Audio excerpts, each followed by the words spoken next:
الحمد للہ رب العالمین والصلاة والسلام علی رسولہ الکریم وعلی آلہ واصحابہ اجمعین، اما بعد۔ برادران گرامی، عزیز دوستوں اور بھائیوں، عمل کے قبول ہونے کی دو شرطیں ہیں، یعنی اللہ رب العالمین کی بارگاہ میں بندہ جو عبادت کرتا ہے، اس عبادت میں یہ دو شرطیں اگر پائی جاتی ہیں تو وہ اللہ رب العالمین کی بارگاہ میں قبول ہوتی ہیں، اور دونوں میں سے کسی ایک کا بھی اگر فقدان ہے، ایک عمل بھی اگر اس میں موجود نہیں ہے، ایک شرط بھی، تو وہ عمل قبول نہیں ہے۔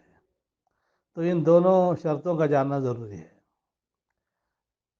جب تک کسی عمل میں یہ شرطیں مکمل طور پر نہیں پائی جائیں گی، تب تک عمل قبول نہ ہوگا۔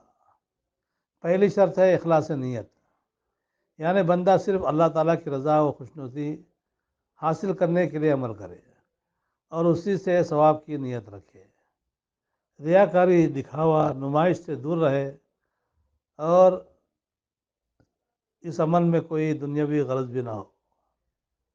اللہ رب العالمین کا ارشاد ہے، وما امروا الا ليعبدوا اللہ مخلصین لہ الدین حنفاء، یعنی انہیں اس کے سوا کوئی حکم نہیں دیا گیا کہ صرف اللہ کی عبادت کریں، اسی کے لیے دین کو خالص رکھیں، ابراہیم حنیف کے دین پر۔ اور حدیث شریف میں آتا ہے، انما الاعمال بالنیات وانما لکل امرئ ما نوی، بخاری شریف کی یہ پہلی حدیث ہے کہ تمام اعمال کی بنیاد، تمام اعمال کا دار و مدار نیتوں پر ہے، اور آدمی کے لیے وہی ہے جو اس نے نیت کی ہے۔ نیت اگر اللہ کے لیے ہے تو ثواب ملے گا، نیت اگر دنیا والوں کے لیے ہے تو دنیا ملے گی، ثواب نہیں ملے گا۔ تین باتیں ایسی ہیں جو بندے کے عمل میں رخنہ ڈال دیتی ہیں، عمل کو برباد کر دیتی ہیں، ثواب سے محروم کر دیتی ہیں۔ ان تینوں میں سے پہلی بات ہے ریاکاری، یعنی بندہ لوگوں کی خوشنودی کے لیے عمل کرے۔ دوسری چیز ہے جو بندے کے عمل میں رخنہ ڈالتی ہے، وہ ہے دکھاوا، یعنی لوگ اس کے عمل کا ڈھنڈورا پیٹے، لوگوں کو دکھانے کے لیے گویا وہ عمل کر رہا ہے۔ تیسری چیز ہے بندہ کسی دنیاوی مصلحت کے پیش نظر عمل کرے، یعنی عمل میں کوئی دنیاوی غرض و غائد بھی نہ ہو۔ تو معلوم یہ ہوا کہ پہلی شرط اخلاص عمل ہے، عمل میں خالص ہونا، اور دوسری شرط ہے عمل کے قبول ہونے کی عمل صالح، نیک عمل۔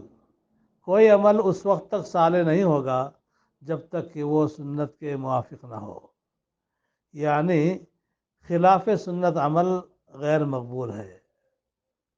اللہ رب العالمین کا ارشاد سنیے، وما كان لمؤمن ولا مؤمنة اذا قضى الله ورسوله امرا ان يكون لهم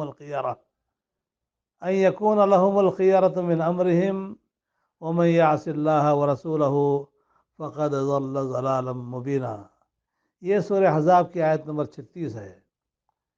اللہ تعالیٰ فرماتا ہے کہ دیکھو، کسی مومن مرد اور مومن عورت کو اللہ اور اس کے رسول کے فیصلے کے بعد اپنے کسی معاملے کا کوئی اختیار باقی نہیں رہتا۔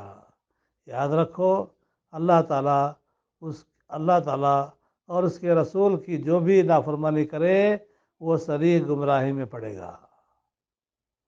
تو یہ آیت کریمہ ہم کو چمکا رہی ہے، ہم کو آگاہ کر رہی ہے کہ ہم اپنے اختیارات کا پورا معاملہ اللہ کے سپرد کر دیں۔ دین میں ہمارا کوئی اختیار نہیں ہے، دین وہی ہے جو اللہ اور اس کے رسول نے کہا ہے۔ مسلم شریف کی روایت میں آتا ہے، من احدث فی امرنا ھذا ما لیس منہ فہو رد،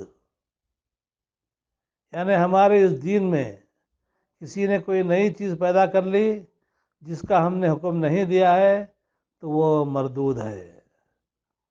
تو بھائیو، جان لیں کہ ہم ان دو بنیادی شرطوں کو یاد رکھیں، ایک اخلاص عمل، دوسرا ہے اچھا عمل، عمل صالح، عمل خالص نمبر 1، عمل صالح نمبر 2۔ ان 2 چیزوں کو یاد رکھ لیں، انشاءاللہ ہم اسی پر عمل پیرا ہو کر اپنے اعمال کو قبول کروا سکتے ہیں۔ وآخر دعوانا ان الحمد للہ رب العالمین۔